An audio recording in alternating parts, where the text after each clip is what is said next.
जी next comes lipid lowering agents, ठीक है। उसमें सबसे मोस्ट फेमस जो है ना स्टैटिन्स होते हैं, जिसमें ये सारे उसके जो है ना वो नाम है एटोरबा, लोवा, प्रावा, रस्यूवा, सिम्वा।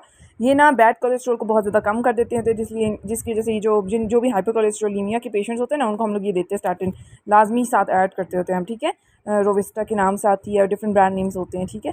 सो दूसरा HDL जो हाई डेंसिटी लाइपोप्रोटीन होता है, जो अच्छी चीज़ है, गुड कोलेस्ट्रॉल है, ठीक है, उसको थोड़ा सा ज़्यादा करती है। टैग्स भी अच्छी चीज़ नहीं होते, उसको कम करती है। इसके अलावा इट इनहिबिट्स HMG को रिडक्टेज एंजाइम, ठीक है। ये इसका ना पूछा जाता है मैकेनिज्म ऑफ एक्शन, और इसको इनहिबिट करने से कोलेस्ट्रॉल की सिंथेसिस कम करती है, ठीक है, जो लिवर के अंदर कोलेस्ट्रॉल को भी कम करती है।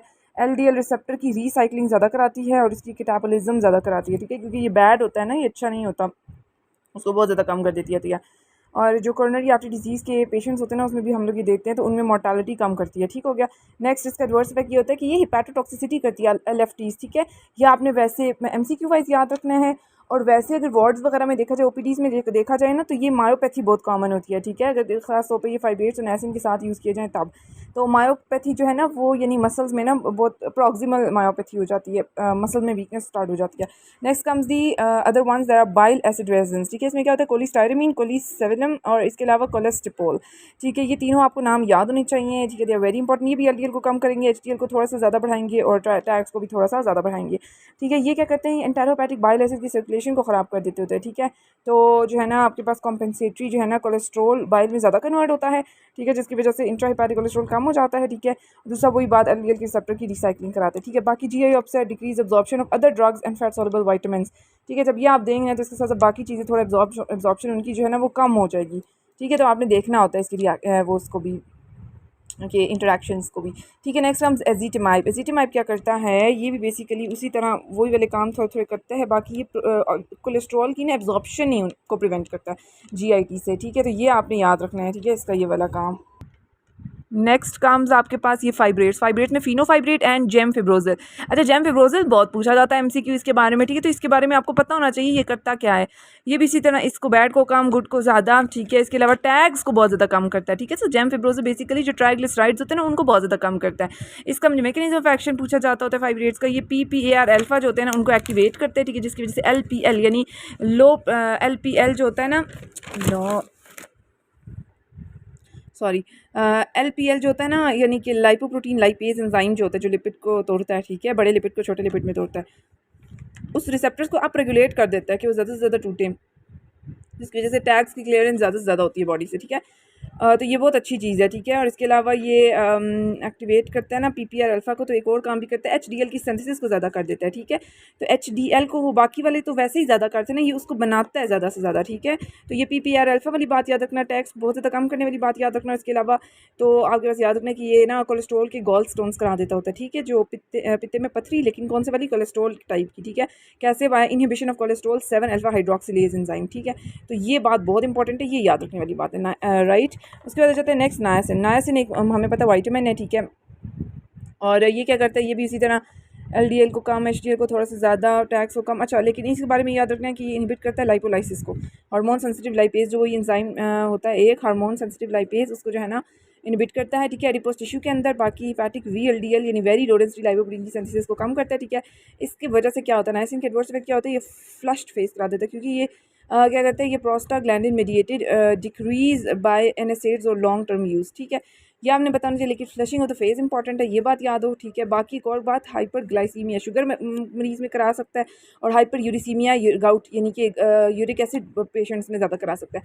तो भाई अभी तक मैंने ये जो ऊपर वाले का एक एडवर्स इफेक्ट याद रखना है कि ये जो पित्ते में पथरी कराएगा, और जो नीचे नायसिन होता है ये फ्लशिंग ऑफ द फेस के साथ साथ ना शुगर को ज़्यादा कराएगा, और यूरिक एसिड वो जो विटामिन पड़ी है ना हमने नायसिन, वो ये नहीं, 3 काम करेगी, ठीक है। 3 इसके एडवर्स इफेक्ट्स है जो आपको फिंगर टिप्स पे याद होने चाहिए, ठीक है। नेक्स्ट कम्स बेसिकली दी ये PCSK9 इनहिबिटर्स विच आर जिनके अंदर QMAB आता है, ठीक है। तो ये क्या करते हैं, ये LDL को बहुत ज़्यादा हद तक कम कराते हैं, ठीक है, लो डेंसिटी लाइपोप्रोटीन जो अच्छी चीज़ नहीं है, ठीक है। LDL रिसेप्टर की डिग्रेडेशन को इनएक्टिवेट कराते हैं, इसलिए जो है ना वो ज़्यादा से ज़्यादा LDL ब्लड से गायब होता है, रिमूव होता है, ठीक है।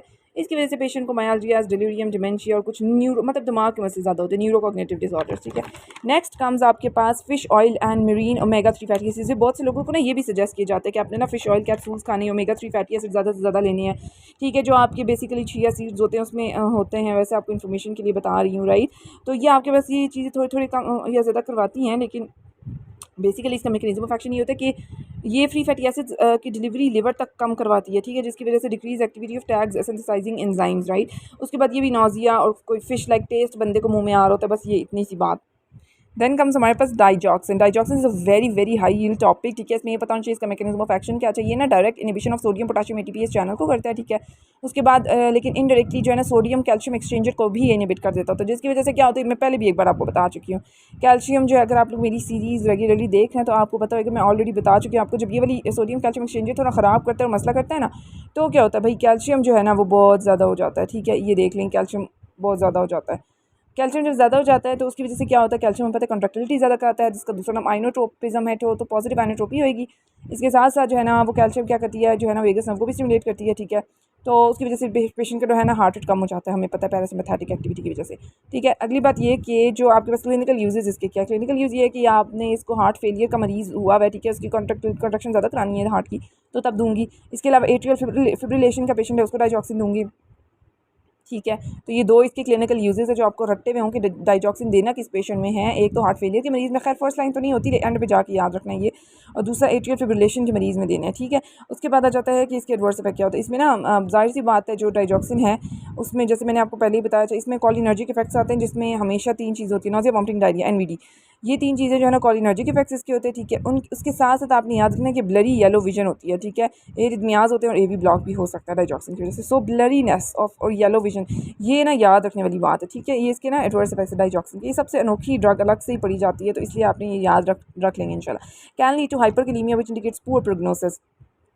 इसकी वजह से पेशेंट में हाइपरकैलेमिया भी होता है, ये भी पूछा जाता है एमसीक्यूज़ में कि आपके पास डाइजॉक्सिन क्या कराता है, हाइपो या हाइपर, नहीं हाइपरकैलेमिया कराता है, ठीक हो गया।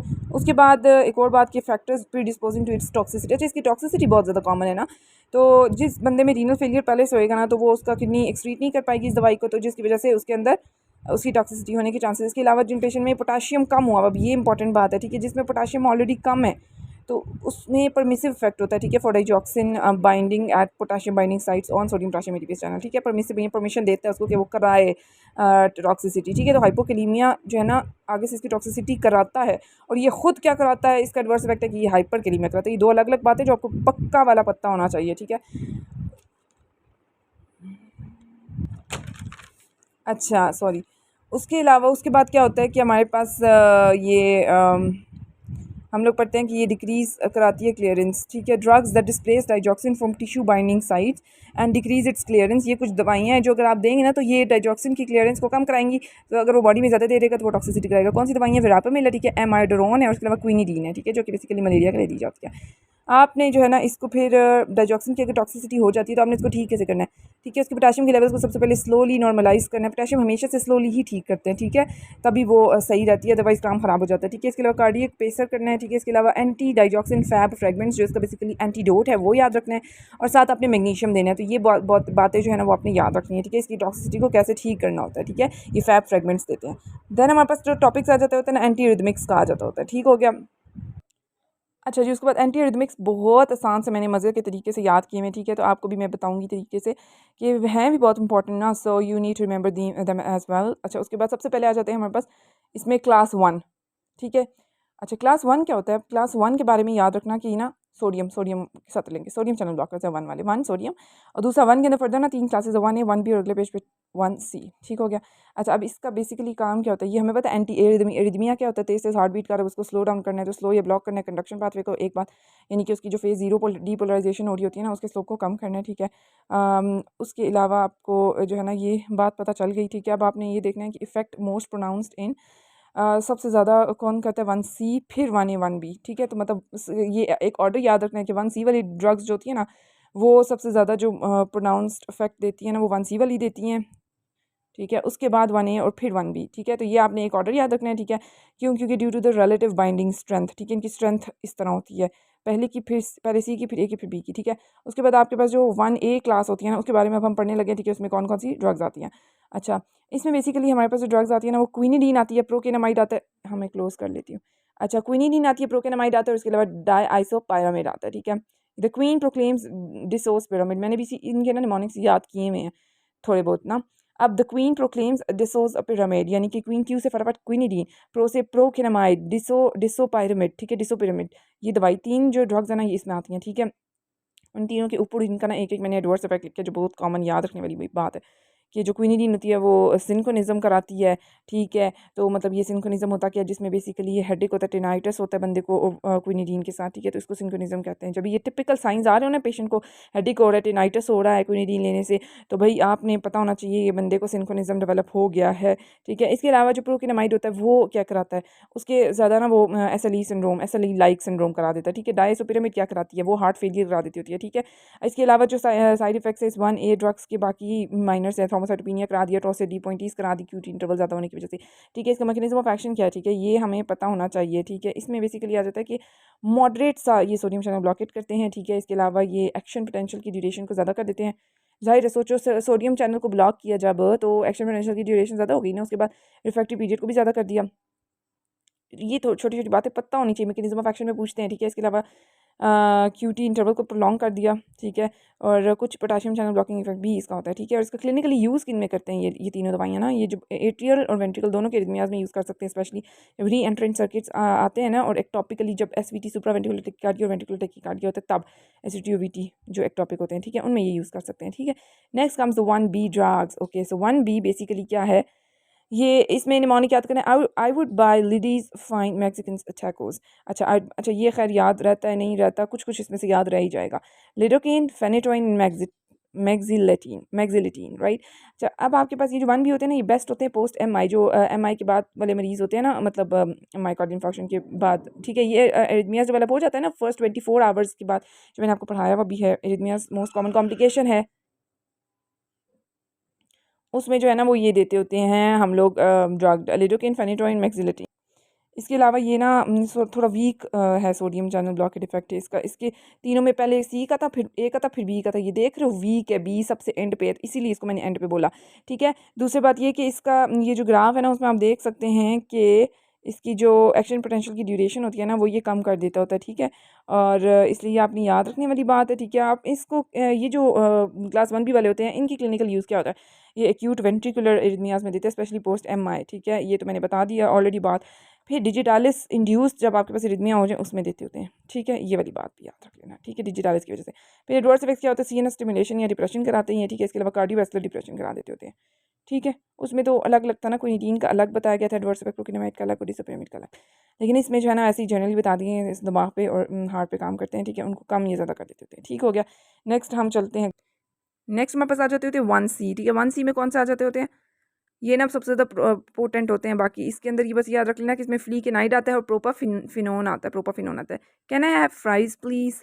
ओके, सो या it's basically the mnemonic for it. याद रखना है can I have fries please, यानी C से जो 1C वाले ड्रग्स है ना उसमें F से और P से, यानी फ्लीकेनाइड और प्रोपाफिनोन आ जाता होता है, ठीक है। इसका मैकेनिज्म ये स्ट्रांगली सोडियम चैनल को ब्लॉक करते हैं, जैसे कि मैंने बताया था 1C सबसे पहले, फिर more than 1A then more than 1B जो स्ट्रेंथ होती है, ठीक है। उसके बाद ये कि सिग्निफिकेंटली प्रोलॉन्ग कर देते होते हैं, या अपने रिफ्रैक्टरी पीरियड जो होता है वो, इसके अलावा AV नोट और जितने बाईपास ट्रैक्स होते हैं ये देख रही हैं आपके पास काफ़ी ज़्यादा हो चुका है इसका। अच्छा, उसके बाद आ जाता होता है कि इसका बेसिकली क्लिनिकल यूज़ क्या होता है, ये SVT सुप्रावेंट्रिकुलर टेकिकार्डिया में इंक्लूडिंग एट्रियल फिब्रिलेशन वगैरह only as a last resort in refractory VT, क्योंकि ये काफ़ी स्ट्रॉन्ग काम करते हैं, इसलिए आप इसको जो है ना जो बहुत हीट होता है ना वेंट्रिकुलर टेकिकार्डिया जो बाकी दवाइयों से ठीक नहीं हो जाते, एज अ लास्ट रिजॉर्ट उसमें आप ये वाली दवाई दे सकती है, फ्लीकेनाइड एंड प्रोपाफिनोन। एडवर्स इफेक्ट्स इसके क्या होते हैं भाई, इसमें प्रो एरिथमिसिटी हो जाती होती है, ये भी एरिथमिया फर्दर करा सकते हैं, स्पेशली पोस्ट MI, ठीक है। तो अब आप पोस्ट MI में आपने, और ये कहाँ कॉन्ट्राइंडिकेटेड होती है, ये जो है ना structural and ischaemic heart disease में भी आपने 1C वाली नहीं देनी, ठीक है। तो इसलिए आपने ये कुछ बातें जो मैंने बताई थी आपने याद रखनी है, ठीक है। नेक्स्ट कम्स दी क्लास 2 वाले, ठीक है। 1 में मैंने 1A 1B 1C बताया, ठीक है। उसमें क्लास 2 उसके बाद आ जाते हैं which are beta blockers. ABCD में B बाद में आता है ना सेकंड नंबर पे, तो इसी तरह ये भी 2 नंबर पे B आता है, तो बीटा ब्लॉकर्स क्लास 2 आ जाते हैं, ठीक है। इसमें बस ये सारे ओल वाले ना जिनके एंड में ओल आता है ना, जैसे मेटोप्रोलोल, प्रोप्रानोलोल, एजमोलोल, एथिनोलोल, टिमोलोल, कार्बिडोलोल, ठीक है, ये सब आते हैं, ठीक है। अब आपने याद रखना है कि इस वाली क्लास अब सोटालोल भी एक बीटा ब्लॉकर ही है, लेकिन वो इस वाली कैटेगरी में नहीं आ रहा, ठीक है। देखो इसमें भी ओल आ रहा है ना एंड पे, लेकिन ये जो है वो इसमें नहीं आता, बी वाले बीटा ब्लॉकर्स में नहीं, इस कैटेगरी क्लास 2 वाले में नहीं आता, ठीक है। इसमें बेसिकली हम लोगों ने क्या याद रखना है कि इसका मैकेनिज्म ऑफ एक्शन क्या, ये ऐसे नोड ए बी नोड की एक्टिविटी को कम करते हैं बाय डिक्रीजिंग साइक्लिक एमपी, ठीक है। कैल्शियम करंट्स कम होता है, फेज 4 के ऊपर काम करते हैं, उसके स्लोप को कम करते हैं, ठीक है। इसके अलावा ए बी नोड के ऊपर पर्टिकुलरली ए बी नोड काफ़ी सेंसिटिव होता है, तो उसमें पी आर इंटरवल ज़्यादा करा देता होता है। और इसमें वेरी शॉर्ट एक्टिंग कौन सी है, esmolol, esmolol is a very short acting, ये याद रखना है। फिर क्लिनिकल यूज़ आप में किस किस में ये वाले दे सकते हैं बीटा ब्लॉकर्स, एसबीटी में, ठीक है। इसके अलावा वेंट्रिकल रेट के कंट्रोल करने में for एफिब, A fluttering, atrial fluttering, दोनों के अंदर जब आपने रेट को कंट्रोल करना है ना, तो इसलिए मैं जब भी पहले भी बताया था कि रेट को कंट्रोल करने के लिए कौन सी ड्रग होती है, बीटा ब्लॉकर होता है, ठीक है। तो तब आपने देनी है, ठीक है। इसके अलावा आपने जो वेंट्रिकुलर एरिथमियास को प्रिवेंट करने के लिए देनी है, वेंट्रिकुलर एरिथमिया जो पोस्ट एमआई के बाद होता है ना, उसके उसमें भी ये दे सकते हैं, ठीक है। इसका फिर हम लोग पढ़ते हैं कि जो एडवर्स इफेक्ट्स होते हैं वो क्या होते हैं, ठीक है। इसमें एक याद रखने वाली बात है, इंपोर्टेंस हो जाता होता है मेल्स में। इसके अलावा सीओपीडी एक्सरसबेशन होता है और एजमा हो सकता है, राइट। इसके अलावा कार्डियोवैस्कुलर में bradycardia, AV block, heart failure, ये सब। और सीएनएस में सेडेशन, डीप अल्ट्रेशंस वगैरह कराता है, ठीक है। और ये इंपॉर्टेंट बीटा ब्लॉकर्स जो होते हैं ना, वो साइंस ऑफ हाइपोग्लाइसीमिया को मास्क कर देते हैं, यानी कि पता नहीं चलता बंदे को हाइपोग्लाइसीमिया हुआ है यानी। अब जो पेशेंट पहले से डायबिटीज़ का मरीज़ है, ठीक है, अगर उसमें इन कम बीटा ब्लॉकर भी दे दिया आपने, तो उसमें आपको हाइपोग्लाइसीमिया तो मास्क हो जाएगा, तो फिर बंदे के को नहीं पता चलेगा कि वो कब वो बेहोश वगैरह होएगा, तो नहीं पता चलेगा। उसके बाद आ जाता है मेटोप्रोलोल, ठीक हो गया। उसके बाद आ जाता है मेटोप्रोलोल, इट कैन कॉज डिस्लिपिडीमियाज, ये याद रख लेना। और ये कि बीटा ब्लॉकर्स की ओवर डोजेज जो होती है ना, जब हो जाती है, उसको कैसे ठीक करते हैं, आप सलाइन देते हैं, नॉर्मल सलाइन की ड्रिप लगाते हैं, फिर एट्रोपिन लगाते हैं और ग्लूकागॉन देते हैं। इससे बीटा ब्लॉकर का जो है ना वो ये मतलब एंटीडोट्स के तौर पे एक्ट करते हैं, ठीक हो गया।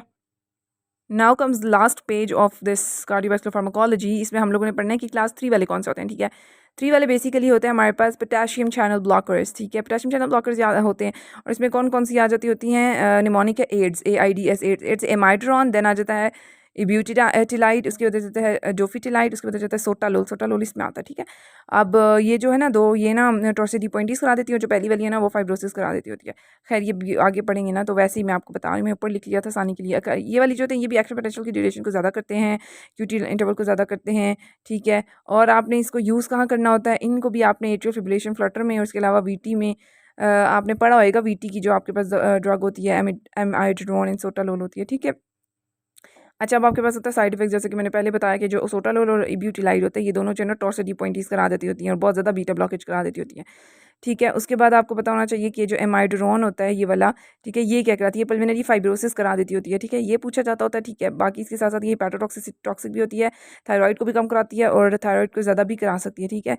तो ये इसमें ठीक है, इसमें एमाड्रोन इज़ 40% आयोडीन बाई वेट, ठीक है। आयोड, इसमें नाम भी आयोड आ रहा है ना, यानी आयोडीन इसके अंदर होता है, तो ये थायराइड से लिंक है, ऐसे याद रखना है, ठीक है। उसके बाद ये हेप्टेन के दो बैक करती है, तो कॉर्नियल डिपॉजिट करा सकती है, ब्लू ग्रेन स्किन के डिपॉजिट्स करा देती होती है, ठीक है। फोटोडर्मेटाइटिस भी कराती है, तो ये कुछ चीज़ें पूछी जा सकती है एमसीक्यूज़ में। न्यूरोलॉजिकल इफेक्ट्स कुछ होते हैं, कॉन्स्टिपेशन, कार्डियोवैस्कुलर इफेक्ट्स कराती है, जैसे कि ब्रेडिकार्डी, हार्ट ब्लॉक, हार्ट फेलियर, ठीक हो गया। इसीलिए आपने याद रखना एमाइड्रोन जब भी किसी पेशेंट को एडवाइस करने साथ आपने PFTs कराने हैं, पल्मोनरी फंक्शन टेस्ट, क्योंकि ये पल्मोनरी फाइब्रोसिस करा देती है। LFTs लिवर फंक्शन टेस्ट कराने हैं, ठीक है। इसके अलावा आपने TFTs थायराइड फंक्शन टेस्ट कराने हैं, जब भी आपने एमाइड्रोन यूज़ करनी है, ये 3 चीज़ें लाजमी करानी है, ठीक है। लंग, लिवर और इसके अलावा थायराइड के टेस्ट। और ये लिपोफिलिक होती है ना, और इसके पास जो है ना it has class 1, 2, 3 and 4 effects, ठीक है। ये लाइपोफिलिक होती है, इसलिए सारी क्लासेस के कुछ ना कुछ इफेक्ट्स रखती है, एंटीरिथमिक्स की सारी क्लासेस के ना कुछ इफेक्ट्स रखती है ये बात बताओ, ठीक है। देन कम्स बेसिकली एंटीरिथमिक्स, जो कि आपके पास कौन से हैं, calcium channel blockers, which are basically the fourth one, 4 में CCBs, ठीक है। जो मैंने 3 में पोटेशियम का पढ़ा ना, अब 4 में आ जाता है CCBs, कैल्शियम चैनल ब्लॉकर्स। इसमें जो हार्ट के ऊपर एक्ट करते थे वो 2 ही होते थे, तो इल्तियाज़म और रैपिमिल। और मैकेनिज्म क्या इनका कि डिक्रीज़ करते हैं ये कंडक्शन वेलोसिटी को, और इसके अलावा PR इंटरवल को ज़्यादा करते हैं हम, ठीक है। इसके अलावा इनके यूज़ कब हम करते होते हैं, ये SVTs की प्रिवेंशन में करते हैं, और इसके अलावा रेट कंट्रोल करने में, एट्रियल फिब्रिलेशन में, ठीक है। अभी रेट कंट्रोल करने में पीछे एक और भी पड़ा है, वो कौन सा था, beta blocker. Then comes adverse effects, adverse effects ये ना कब्ज़ करा देती है, कॉन्स्टिपेशन होती है, ठीक है। बाकी फ्लशिंग, एडीमा तो आपको पहले से पता है, क्योंकि ये वेज़ोडाइलेशन के थ्रू कराते हैं ये। कार्डियोवैस्कुलर में heart failure, AV block, sinus node की डिप्रेशन, ये भी आपको पता है, ठीक है, क्योंकि वो कराएंगे ना। कम हार्ट के ऊपर कम इफेक्ट होगा इसका, डिक्रीज़ कराएंगे उसकी जो भी काम वो करता है, ठीक है, उसको। अदर एंटीरिथमिक्स में आपने याद रखना है कि एक एडिनोसिन होता है, मैग्नीशियम होता है। एडिनोसिन क्या कराता है, एडिनोसिन का पूछा जाता है पेपर में, मैकेनिज्म ऑफ एक्शन, ठीक है। ये देख लो यहाँ पे मैंने बनाया हुआ भी कि सेल से बाहर पोटाशियम निकालना, ठीक है, ये एडिनोसिन करता है। पोटाशियम को आउट ऑफ द सेल ज़्यादा कराता है, जिसकी वजह से जब पोटाशियम सेल से बाहर आएगा तो वो हाइपरपोलराइजेशन सेल की करा देगा, यानी पोटाशियम इफ्लक्स इसको कहते हैं ना, ठीक है। और कैल्शियम करंट को कम कराता है, ठीक है। इसके अलावा ये ड्रग ऑफ चॉइस किस में होती है, तो एसवीटी में, ठीक है।